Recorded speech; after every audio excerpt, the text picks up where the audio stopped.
Sebelumnya ada yang bisa saya bantu, Bu? Ya Mbak, jadi saya direkomendasikan oleh dokter untuk datang kemari Mbak. Baik, boleh saya terima terlebih dahulu datanya? Bisa Mbak?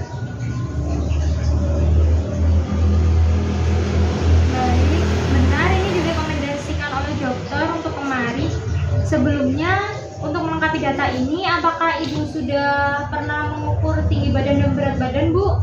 Belum pernah itu Mbak. Belum pernah ya?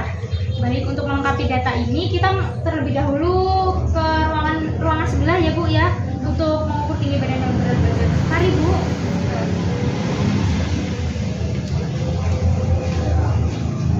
Silakan duduk kembali, Bu. Ya Mbak. Baik, sudah didapatkan hasil ya Bu ya. Tinggi badan Ibu 150 dan berat badan Ibu 65. Dari sini ini bisa dikatakan overweight Bu, atau kelebihan berat badan. Bisa saja obesitas Ibu, namun kita belum tahu penjelasannya Ibu ya. Sebelumnya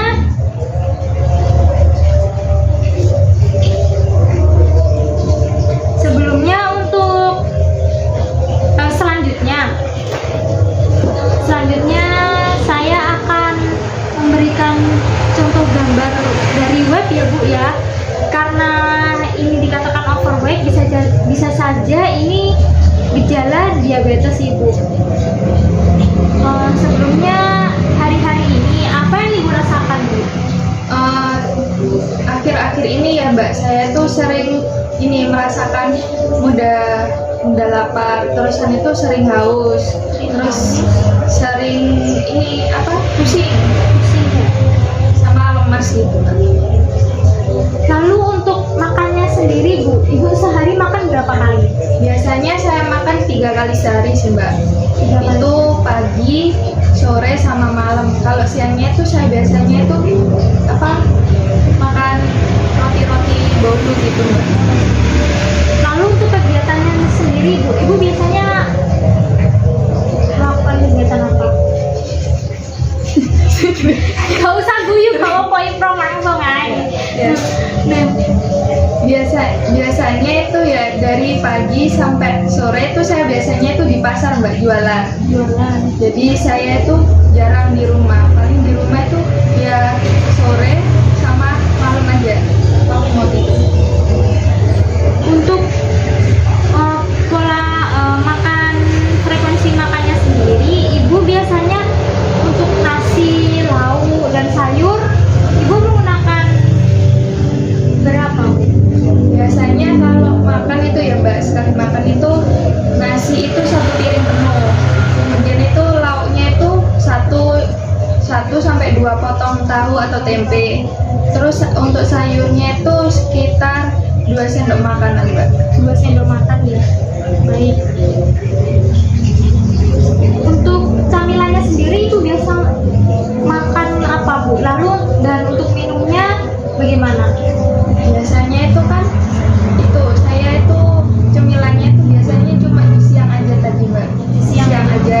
Itu sering konsumsi kayak bolu yang manis, terus makanan yang manis-manis itu Mbak. Kalau minumnya itu ya air putih. Kadang kalau kepingin minum yang manis-manis itu ya saya ambil jajanan saya sendiri gitu. Itu dilakukan sering, sehari bisa 3-2 kali atau bagaimana Bu? Sehari kadang kalau minuman ya Mbak itu ya 1-2 kali. 1-2 kali, berarti sering banget Ya. Baik,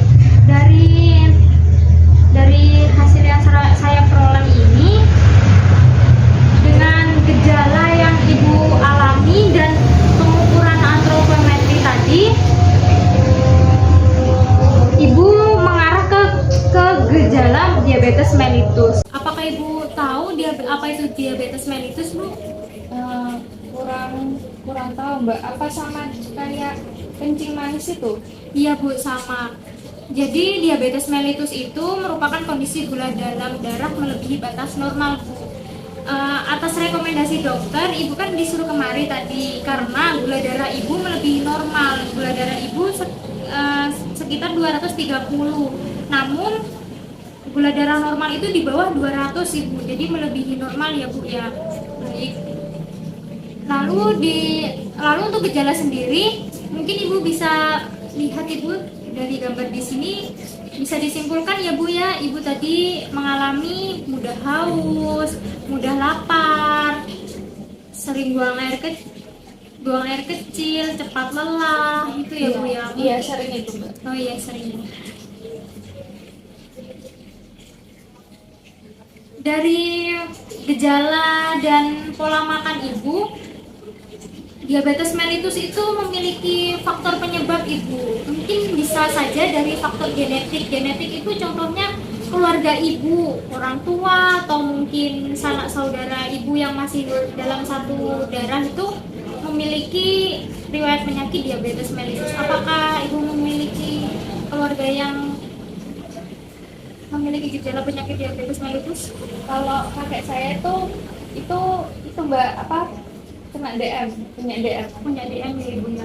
Baik, bisa saja karena faktor genetik ya Ibu, dan bisa saja karena gaya hidup dan pola makan yang tidak sehat dan berat badan berlebih. Bisa disimpulkan dari kebiasaan makan Ibu barusan dan hasil dari tinggi badan dan berat badan yang saya peroleh tadi Ibu. Itu juga dapat memicu terjadinya diabetes mellitus Ibu. Lalu bagaimana ya? Jadi selanjutnya saya akan memberikan menu dan juga anjuran yang perlu Ibu laksanakan. Sebelumnya apakah Ibu berkomitmen untuk melaksanakan diabetes mellitus ini Ibu? Iya Mbak, saya bersedia. Itu untuk mengontrol gula darah saya kan Mbak? Ya, untuk mengontrol gula darah dan asupan makan Ibu. Baik Mbak, saya bersedia. Baik. Sebelumnya apakah Ibu memiliki pantangan makan Bu? Sejauh ini nggak ada Mbak. Sejauh ini tidak ada ya. Baik. Jadi di sini ada sumber makanan yang dianjurkan. Contoh karbohidrat ya Bu ya. Ibu biasanya makan nasi putih atau nasi jagung atau nasi merah Bu? Biasanya ya sering nasi putih Mbak. Soalnya di rumah adanya nasi putih. Ya. Mungkin dari anjuran di sini karbohidratnya bisa diganti dengan nasi merah atau nasi putih dicampur dengan nasi jagung Ibu, atau diganti dengan ubi-ubian ya Bu ya. Lalu untuk bahan lainnya seperti daging ya Bu ya, Ibu bisa makan daging tanpa kulit Bu, atau tanpa lemak seperti itu. Lalu di sini ada contoh menu diet Bu. Contoh menu diet diabetes mellitus, pagi itu makan nasi. Nasinya seperti nasi biasa, nasi putih bisa, namun bisa diganti dengan nasi jagung dan nasi merah. Lalu ceplok telur, tempe goreng, dan sup sayur. Untuk camilannya sendiri mungkin Ibu bisa minum susu skim, pisang rebus, buah pepaya, seperti itu Ibu. Selingannya itu harus buah-buahan gitu Mbak? Selingannya tidak harus Ibu. Mungkin Ibu bisa mengganti, contoh susu skim ya Bu. Ibu ingin minum es teh atau teh hangat, itu bisa saja, tapi gulanya dikurangin, atau bisa diganti dengan gula khusus diabetes, khusus orang dengan gejala diabetes Bu, seperti itu. Oh iya Mbak. Soalnya saya suka yang manis-manis gitu. Oh iya. Karena kan kita tidak tahu ya Bu ya, apa yang kita konsumsi itu kadang mengandung, untuk ini contoh makanan yang dibeli di luar ya Bu ya, itu apakah menggunakan pemanis buatan atau menggunakan gula asli, kan kita tidak tahu Bu. Terus ukurannya seberapa kan kita juga belum tahu. Lalu untuk penata laksanaan diabetes mellitus ini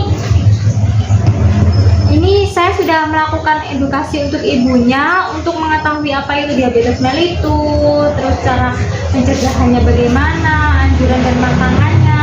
Untuk nutrisinya sendiri, saya akan membuat keteraturan jadwal agar kadar gula ibu terkontrol dan juga asupan ibu tetap baik. Lalu untuk latihan fisik ini mungkin ibu bisa diselingi dengan pagi-pagi berjalan ke arah, mungkin dari rumah ke sauna saudara atau siapa yang terdekat saja itu seperti itu. Jadi ada kegiatan fisik lah Bu. Berapa menit Mbak itu biasanya? Mungkin 30 menit Bu sekitaran itu. Iya Mbak, akan saya coba lakukan ya Mbak. Namun ini Bu, diabetes mellitus itu tidak dapat disembuhkan, namun dapat dicegah dan dapat dikurangi dengan cara seperti yang saya jelaskan tadi. Mungkin dari yang saya jelaskan tadi ada yang kurang paham? Insya Allah sudah paham Mbak, terkait apa tadi makanan yang dianjurkan tadi ya, kayak makannya itu harus karbohidrat kompleks gitu biar gak cepet lapar, terus sering mengonsumsi sayur sama buah-buahan, sama sering aktivitas fisik 30 menitan gitu ya. Iya seperti itu. Jadi diabetes mellitus tidak dapat disembuhkan ya Bu ya, namun dapat dicegah dengan yang saya jelaskan tadi dan Ibu ulangi tadi ya Bu ya. Baik, sebelum saya akhiri, mungkin kita akan melakukan pertemuan selanjutnya ya Bu ya. Mungkin Ibu free hari apa Bu?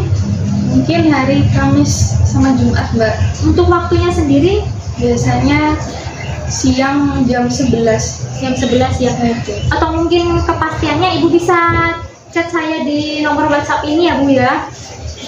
Oh iya Mbak, bisa. Baik. Mungkin ada pertanyaan lagi Bu sebelum saya mengakhiri konseling ini. Mungkin sudah cukup Mbak. Baik. Terima kasih Ibu sudah meluangkan waktunya untuk datang kemari.